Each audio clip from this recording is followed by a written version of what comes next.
Dr. Elena Martinez looked at the computer screen one more time. The numbers were still there. After 15 years of hard work, she had finally done it. Her team had found a way to travel faster than light. The laboratory was deep inside the moon. Elena had been working here for most of her adult life.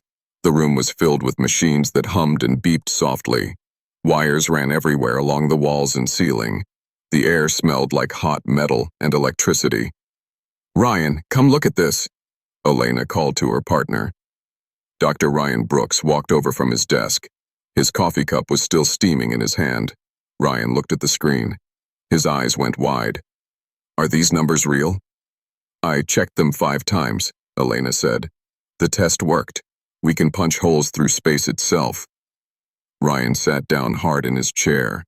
For years, they had heard stories about how other alien races traveled between stars. They used something called fold space technology. It was safe and slow. It bent space like folding a piece of paper. But humans had found a different way. Their drive didn't fold space. It broke through it, like a hammer hitting glass. "This is dangerous," Ryan said. "We're not just moving through space. We're tearing it apart." Elena nodded. "But it works. And it's fast. Much faster than anything the aliens have." The door to the lab opened. Captain Lisa Hayes walked in. She was tall and wore the blue uniform of the Earth Defense Force. Her boots clicked on the metal floor. "Good morning, doctors," Lisa said. "How did the test go?" Elena turned the screen so Lisa could see it. "We did it. The drive works." Lisa looked at the numbers. She wasn't a scientist, but she knew what they meant. The human race had just taken a huge step forward, and maybe a step toward danger, too. "What exactly does this drive do?" Lisa asked. Ryan answered. "It creates holes in space and time. The ship jumps through the hole and comes out somewhere else. Instantly." "How is that different from what the aliens do?" "Their technology is gentle," Elena explained. "They carefully bend space. Our drive is violent. It rips space open." Lisa understood. "Like the difference between opening a door and breaking down a wall." "Exactly," Elena said. 3 days earlier, they had tested the drive on a small probe. The probe had been in Earth's orbit. They turned on the drive for just 1 second. The probe disappeared. Then it appeared again near Mars. The trip should have taken months. It happened in less than a heartbeat. But something else happened, too. The spot where the probe had been was different now. Space itself looked wrong there. It was like a scar that wouldn't heal. "Show me the test footage," Lisa said. Elena pressed some buttons. A video appeared on the screen. It showed empty space with stars in the background. Suddenly, there was a flash of bright light. A hole opened in space. It looked like someone had torn a piece of black paper. Through the hole, they could see twisted colors that hurt to look at. The hole closed after a few seconds, but the space around it still looked wrong. It shimmered like heat waves on a hot road. "That distortion is still there," Ryan said. "We've been watching it for 3 days. It's not going away." Lisa felt a chill run down her spine. "What would happen if we made a bigger hole?" "We don't know," Elena admitted. "But the math suggests it could affect an entire star system." The 3 of them stood in silence for a moment. They had achieved something amazing, but they had also created something that could be incredibly dangerous. "We need to tell Earth Command about this," Lisa said. "They need to know what we've discovered." Elena saved her data to a secure drive. "I'll prepare a full report." "Make 2 copies," Lisa said. "One for Earth Command and one for the Alien Council. They're going to want to know about this." Ryan looked worried. "Do you think they'll be angry?" "Probably," Lisa said. "They've been using the same safe technology for thousands of years. We just invented something that could change everything." The next morning, Elena sent her report to Earth. She also sent a message to Ambassador Kevin Torres. He was the human representative who talked with the alien races. Kevin was on a space station called Harmony Prime. It was a neutral place where different alien species met to discuss important matters. When he got Elena's message, he nearly dropped his coffee. He read the report 3 times. Each time he felt more worried. The humans had created a drive that could travel faster than light, but it could also be turned into a weapon that could destroy entire solar systems. Kevin knew he had to tell the Galactic Council about this. But he also knew they wouldn't be happy. For millions of years, they had avoided this kind of technology. There were good reasons for that. Back on the moon, Elena was working on improvements to the drive. She wanted to make it safer, but she also wanted to make it more powerful. The scientist in her was excited by the possibilities. Ryan was less enthusiastic. He kept thinking about the scar in space near Mars. What if they made a mistake? What if the hole didn't close? Lisa was thinking about military applications. This drive could move human ships across the galaxy in minutes. It could change the balance of power between humans and aliens forever. None of them knew that their discovery had already been detected. Deep in space, ancient machines had felt the distortion near Mars. These machines had been sleeping for millions of years, but now they were starting to wake up.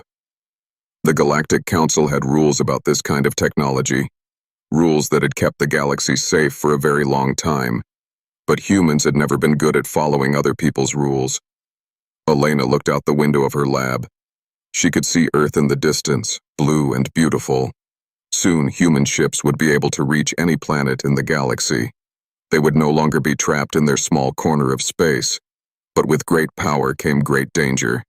And Elena was beginning to understand that her discovery might have consequences she never imagined. The quantum tunneling drive was about to change everything. The question was whether the galaxy was ready for what humans had unleashed. The alarm bells rang through Harmony Prime Space Station. Council Speaker Zeth Kalar moved quickly through the corridors.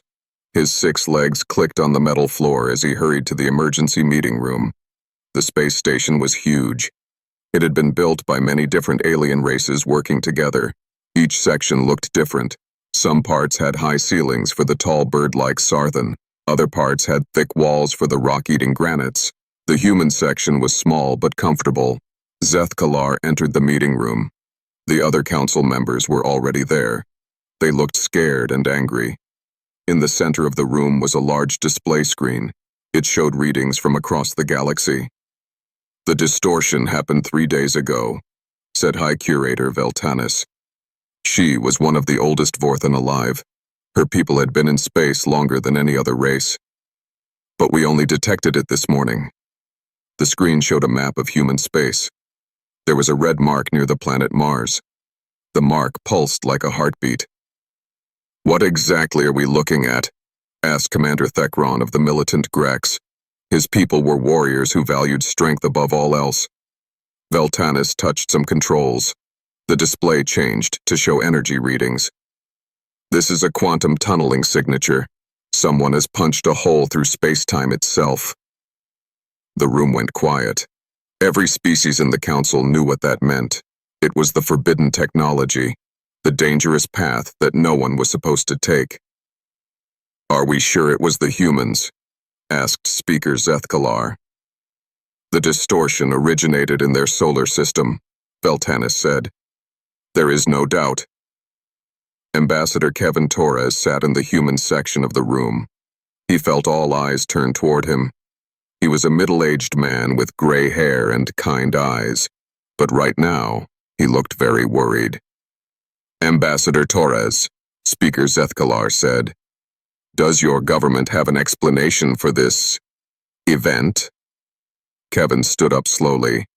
"I have received a report from our scientists. They have successfully tested a new faster-than-light drive." The room erupted in angry voices. Different aliens spoke in different languages, but Kevin could tell they were all upset.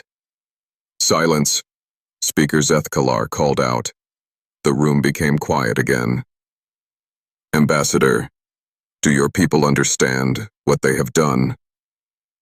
"They believe they have made a breakthrough in space travel," Kevin said carefully. High Curator Veltanis stood up.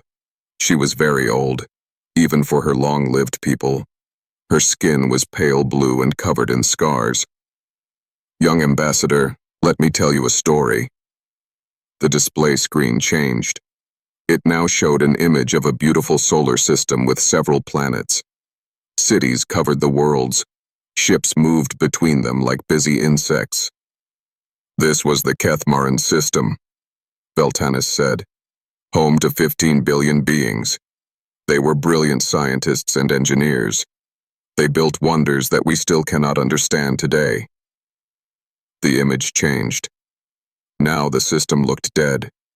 The planets were cracked and broken. Nothing lived there anymore. The Kethmaran discovered quantum tunneling technology 8 million years ago, Veltanis continued. They thought they could control it. They thought they were smart enough to handle the power. She pressed another button. The screen showed twisted regions of space where nothing could exist. They were wrong. Their experiments tore holes in reality itself. Some of those holes are still there. They will never heal. Kevin felt his mouth go dry. What happened to them? They destroyed themselves, Veltanis said sadly. Not intentionally. But their technology had consequences they never imagined. The quantum tunneling drive doesn't just move ships. It damages the fabric of space and time. Commander Thekron spoke up. This is why we have rules. This is why we use only fold space technology. It is safe. But slow, Kevin said without thinking. Slow is better than dead, Thekron replied. Admiral Susan Grant entered the room. She was the head of Earth's military forces. She wore a crisp uniform covered in medals. Behind her walked Dr. Alex Chen, one of Earth's best scientists. Admiral Grant, Speaker Zethkalar said. How convenient. We were just discussing your people's latest experiment. Susan looked around the room. She could feel the tension in the air. I understand there are concerns about our new drive technology. Concerns? Veltanis laughed, but it wasn't a happy sound. Young human, you have opened a door that should remain closed forever. You have awakened powers that destroyed civilizations before your species even existed. Dr. Chen stepped forward. With respect, honored curator, our technology is different. We have built-in safety measures. We can control the quantum tunneling process. That is what they all said, Veltanis replied. Every species that discovered this technology believed they could control it. Every single one was wrong. The screen changed again. This time it showed dozens of dead systems scattered across the galaxy. Some were turned to glass. Others had planets that no longer existed at all. These are the remains of civilizations that thought they could master quantum tunneling, Veltanis said. We Vorthan are old, Admiral Grant. We have seen this happen many times before. Susan felt a chill, but she stood her ground. Perhaps they didn't have our level of computer modeling and safety protocols. Perhaps they were not as arrogant as humans, Commander Thekron said angrily. The room filled with arguing voices again. Some aliens wanted to declare war on humanity immediately. Others thought they should try to help humans abandon the dangerous technology. Speaker Zethkalar called for order. We will now vote on how to respond to this threat. Kevin stood up. Wait. Threat? We haven't threatened anyone. Veltanis looked at him with sad, ancient eyes.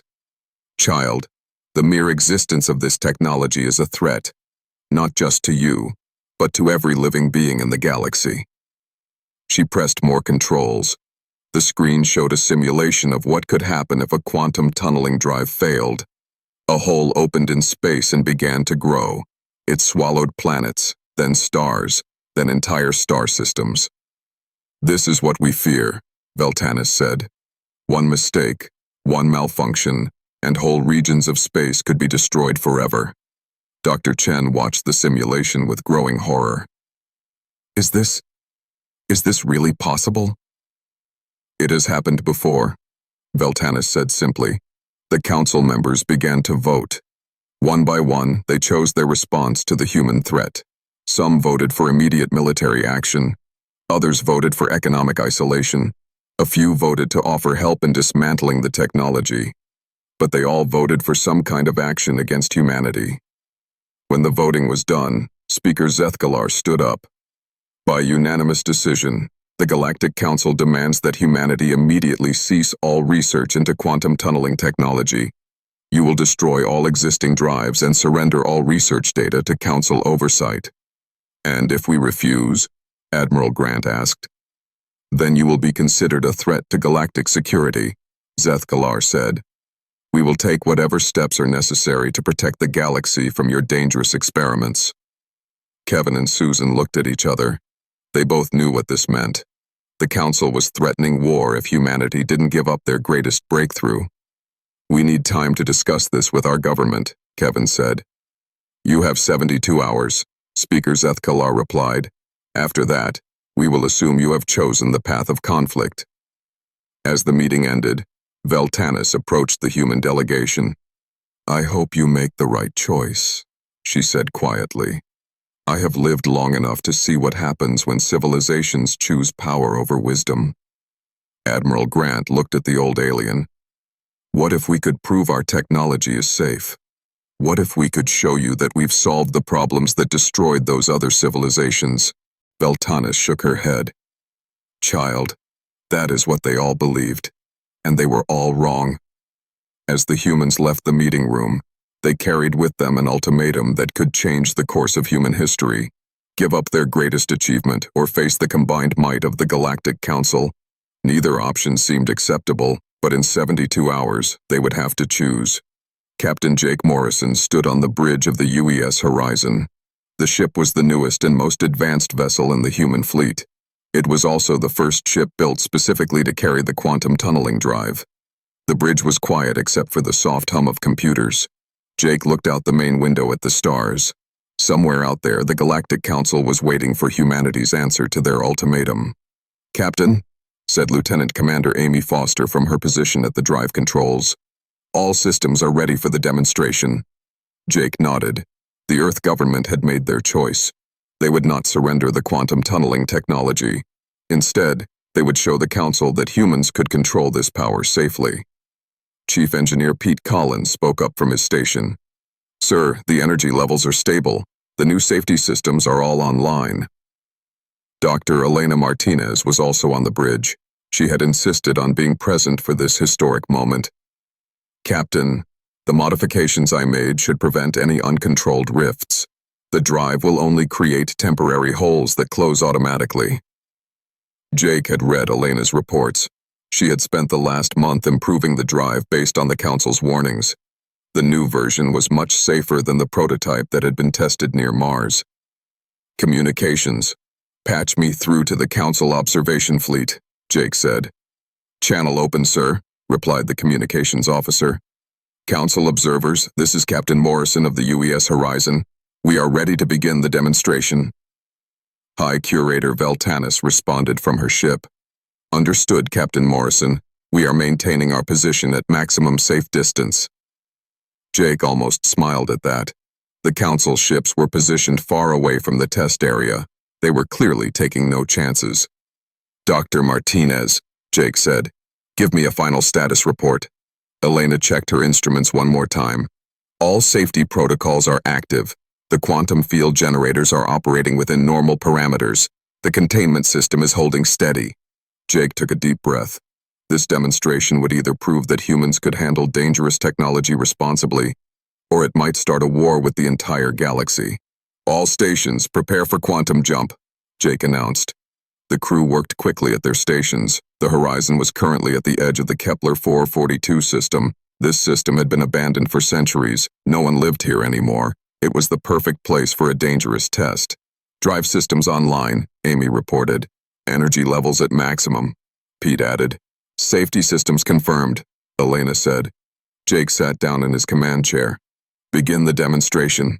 Amy pressed a series of buttons on her control panel. Deep inside the ship, the quantum tunneling drive began to activate. The sound was different from a normal engine. It seemed to vibrate in dimensions that human ears couldn't quite hear.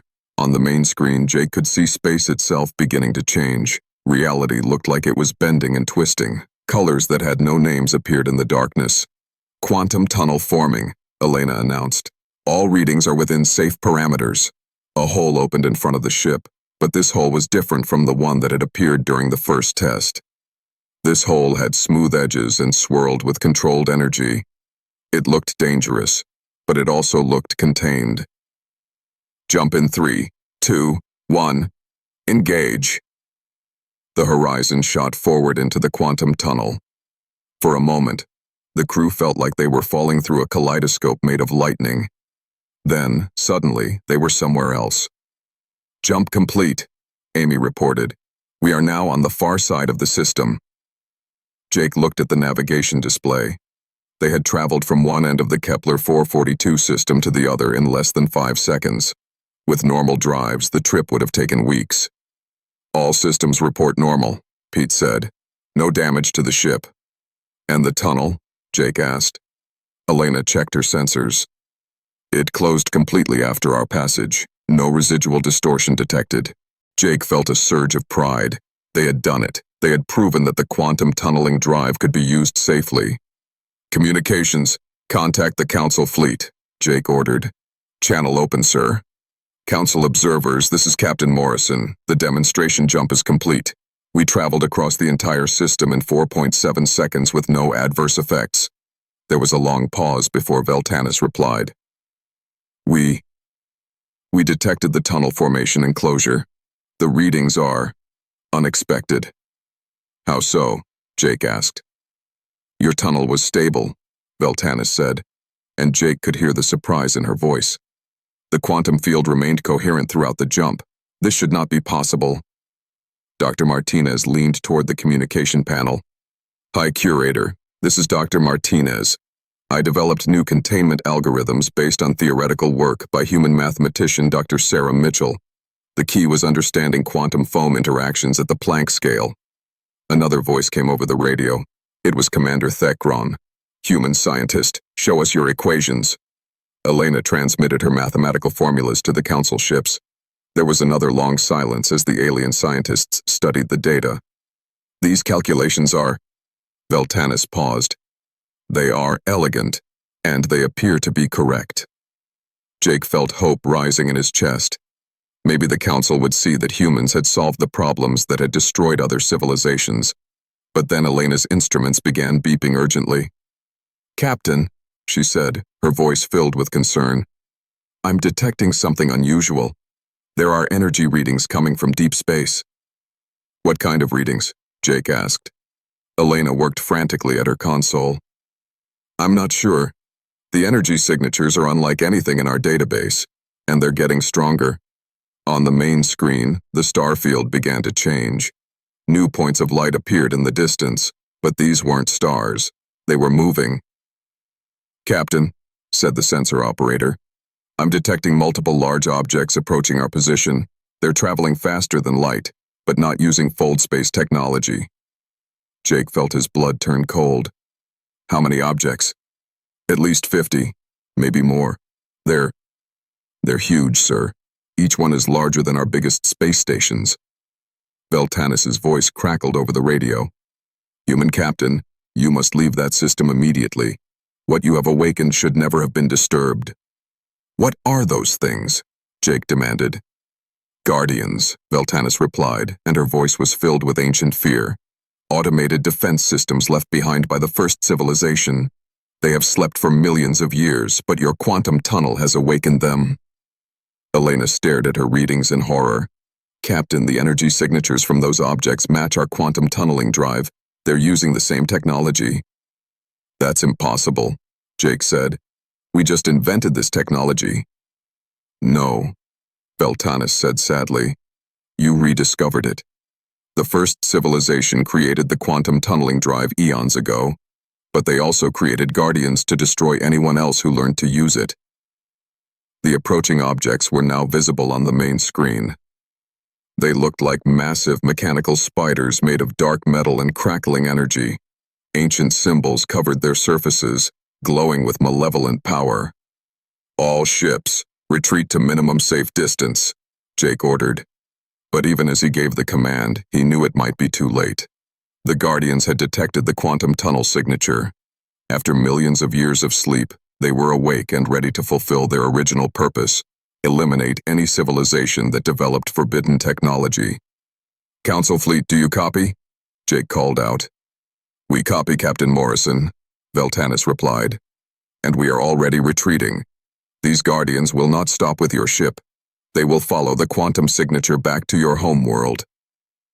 Jake felt the weight of responsibility crushing down on him. The demonstration that was supposed to prove human responsibility had instead awakened an ancient threat that could destroy not just humanity, but every civilization in the galaxy.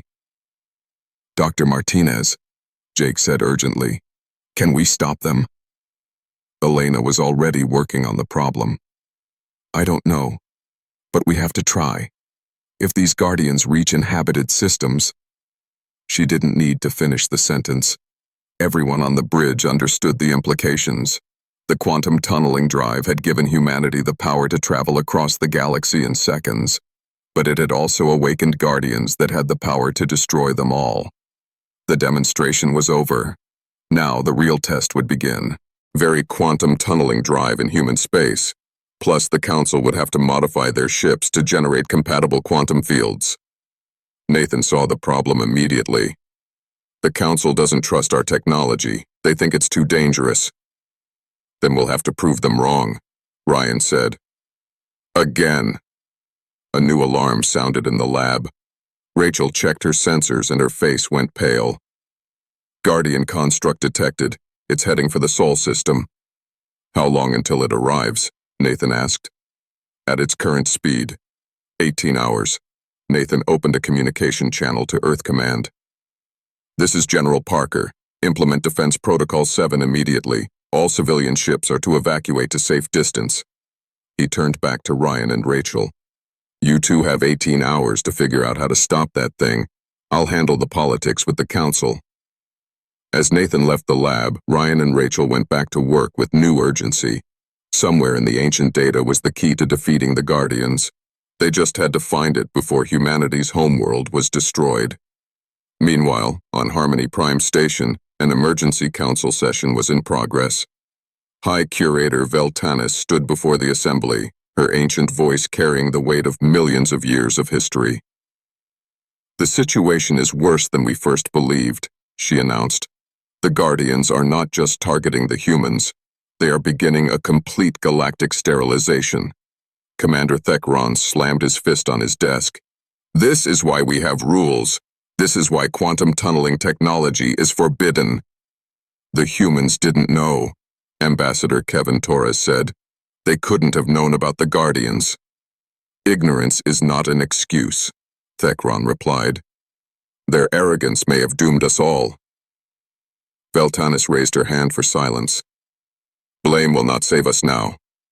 We must decide whether to fight alongside the humans or flee to the distant galaxies. Run? Thekron asked. My people do not run from any fight. This is not a fight we can win with conventional weapons, Veltanis said sadly. But the humans have proposed a solution. They believe they can use their quantum technology to defeat the Guardians. The council chamber erupted in angry voices. Many species wanted nothing to do with the technology that had caused this crisis. Others were desperate enough to try anything. Kevin stood up. The Guardians will not stop with humanity. They will destroy every civilization in the galaxy. Working with us is your only hope of survival. Hope? Laughed one of the alien representatives. You humans speak of hope while ancient death machines hunt us across the stars. But slowly, as the reality of their situation sank in, the Council began to see that they had no choice. The Guardians were coming for everyone. Human technology had awakened them, but it might also be the only way to stop them. The vote was close, but in the end, desperation won over fear. The Galactic Council agreed to work with humanity to implement the shutdown command. The alliance was born not from friendship or trust, but from the simple need to survive. As Guardian constructs appeared throughout the galaxy, bringing ancient death to living worlds, two former enemies would have to become partners in a fight for the very existence of galactic civilization. The clock was ticking, and time was running out for everyone. Captain Jake Morrison stood on the bridge of the UES Horizon as it led a fleet unlike any seen before in galactic history. Human ships flew alongside Vorthan cruisers, Grex destroyers, and vessels from dozens of other species. All of them had been modified with quantum field generators based on Dr. Elena Martinez's designs. Fleet status report, Jake called out. Lieutenant Commander Amy Foster checked her displays. All ships report ready.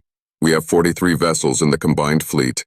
Every quantum tunneling drive is synchronized and ready to generate the shutdown signal. Dr. Elena Martinez worked at a special station that had been added to the bridge. She monitored the quantum field generators that would be crucial to their mission. Signal harmonics are stable. The mathematical sequence from the ancient records has been programmed into all systems. Chief Engineer Pete Collins spoke from his position. Captain, I'm still worried about the power requirements. We're pushing our drives beyond their design limits. If even one ship fails during the signal transmission, then the shutdown command won't work, Elena finished. I know, but we've run the calculations hundreds of times. This is our only chance. The fleet was approaching the Galactic core, where the Guardian Command Center had been located millions of years ago. It was a dangerous journey through dense star fields and gravitational anomalies, but it was the only place where the shutdown signal would be strong enough to reach every Guardian construct in the galaxy. Communications from the Council flagship, Amy reported. High Curator Veltanis appeared on the main screen. The ancient alien looked tired but determined. Captain Morrison, our sensors detect massive Guardian activity ahead. There are thousands of constructs converging on our position. Jake nodded grimly. They know what we're trying to do. They won't let us reach the core without a fight. Our weapons have proven ineffective against Guardian armor. Commander Thekron added from his ship. We will have to rely on speed and the element of surprise. Dr. Rachel Stone, who was monitoring ancient Guardian communications from her position on the horizon, looked up with concern.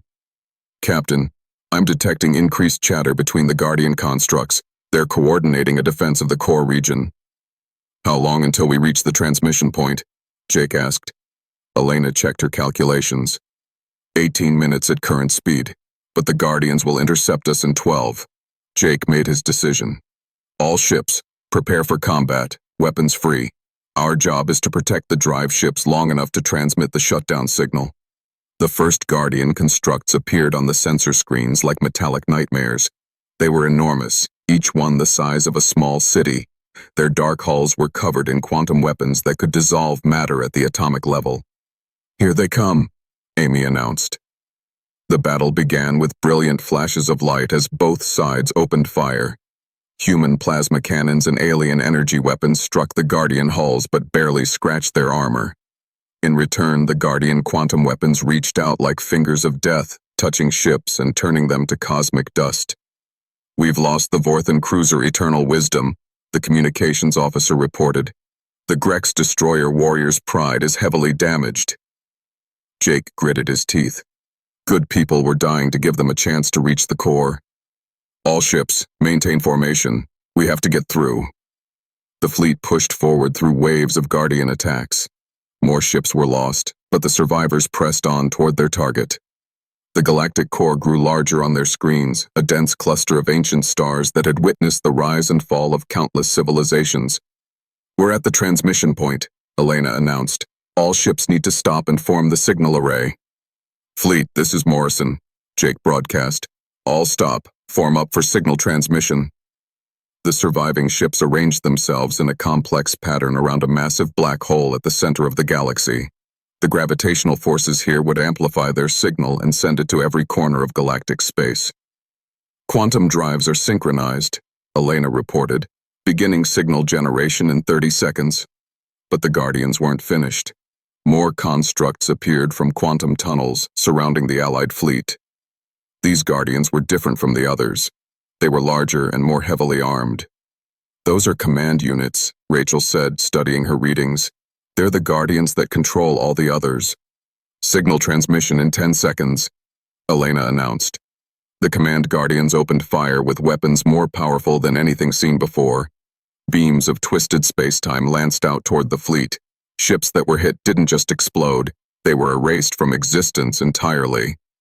5 seconds to transmission, Elena said. A Guardian beam struck the human ship Liberty Bell.